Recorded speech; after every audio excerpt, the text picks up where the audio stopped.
Okay, modelers, just forgive the noise of the vent running in the background there. I'm just sucking some fumes out of the room like normal. Today I want to do a little bit of a review on what we call rubber brushes. Now, I picked this up off, I've seen different people on the internet use these before. I've never actually used them myself before, and I noticed that it's either Meg or AK, one of them is actually bringing their own version of these out, but rubber brushes have been around in the artist world for a long time, and what sort of sparked my interest is they're for doing metallic finishes like polished edges, like on tracks and around cupolas and things like that. Anywhere that there's shiny steel, it would have been rubbed over quite a bit. And the rubber brush is akin to using your finger. We've all found, anyone that's ever tried to put like a polished finish, like metal finish on the edges and stuff like that, pencil's normally the best thing for it. But the next best thing is if you use you know, like pigments, like these metallic pigments, this one here from AK, dark steel pigment, and your finger. The finger seems to, I don't know why, your finger always worked better than anything else. I've used toothpicks, I've used all sorts of things. I even tried to sharpen a rubber up that you buy from the news agency or paper shops and stuff like that, but it never ever had the results of what rubber brushes seem to do. But I've never actually tried them till now, so I bought a set. I'll just quickly show you this set here, and I think they were about $1.50 from eBay, from a Chinese model or something like that. And I just wanted to sort of test them and see you know, whether these cheap versions work as well as the more expensive versions. I'm still not sure because I haven't used the more expensive versions, but as you'll see in a minute, these work superb anyway. So all I've got is a bit of the metallic pigment just in the cap here, like so.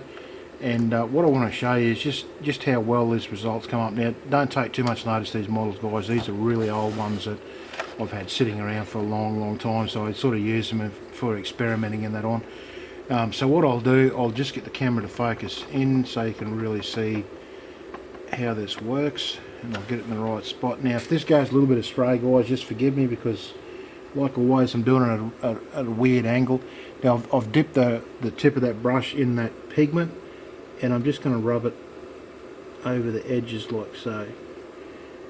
Not much on there, so I'll just dip it again to make sure, and hopefully you can see that. That's really bringing that up to like a really nice polished finish. I'll try and get it a little bit closer so you can see it a little bit better.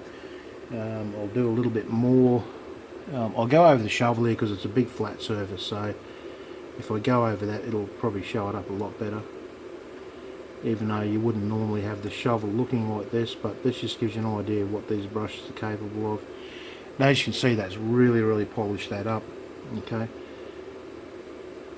and this is just a little bit of a second rub like so we get everything in the same. So as you see, it looks really good. It comes up really well. And if you want to do like edges of tracks like so. Now this brush here is just like one of the standard shapes that came out of the box. Now another one here, what I've done, I've actually sharpened the tip right up, as you can see.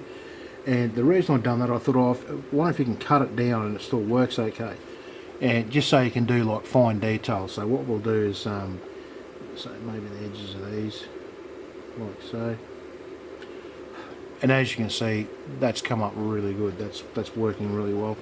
We'll go around a little bit of the coupler here, get it to focus in the right spot for us, like so.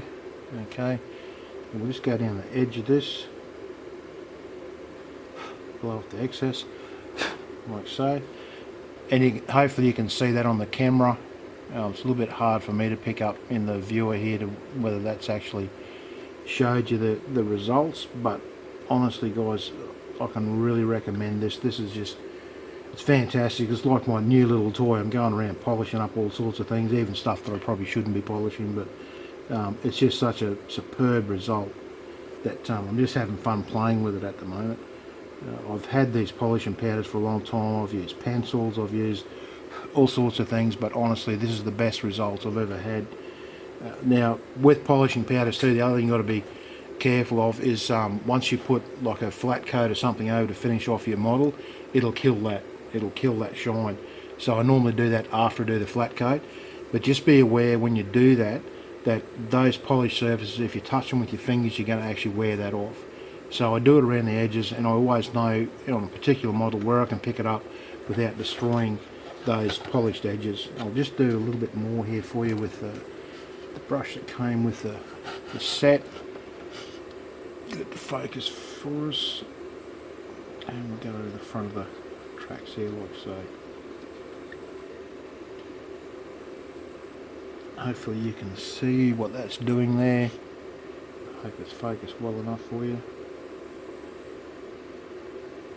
I'll do a little bit up in the guard so you can see that polish on the edge of the guard there like so.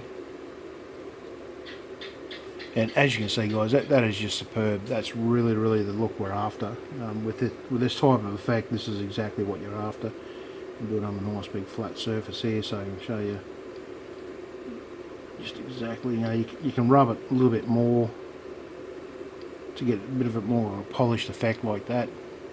But hopefully you can pick this up on the camera right.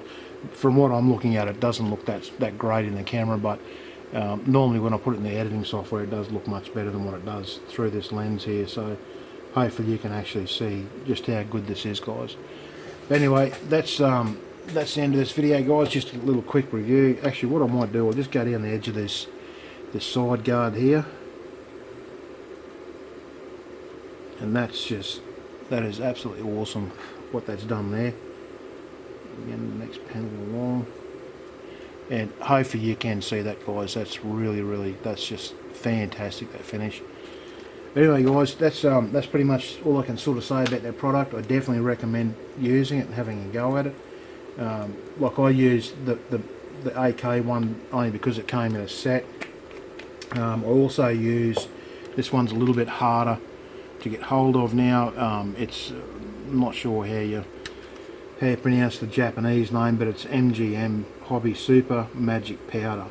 Okay, this does pretty much the same thing, but this is more of a chrome finish. Even though you look at it in the box, it's really black. But honestly, that gives a really high shine, like a really chrome sort of finish. But it's very delicate. Anything you spray over it, if you touch it, it rubs straight off. So I try not to use that one a lot. Only in areas where I want a really high shine, a really polished area, and somewhere that I'm never going to touch it. So anyway, guys, hope you enjoyed this video, and as usual, sub below if you haven't subbed, and just have a go at these products. Let me know what you think. Anyone that has used these or got any other techniques on this, just let me know in the comments below. Like always, guys, thanks for watching, and I'll see you in the next video.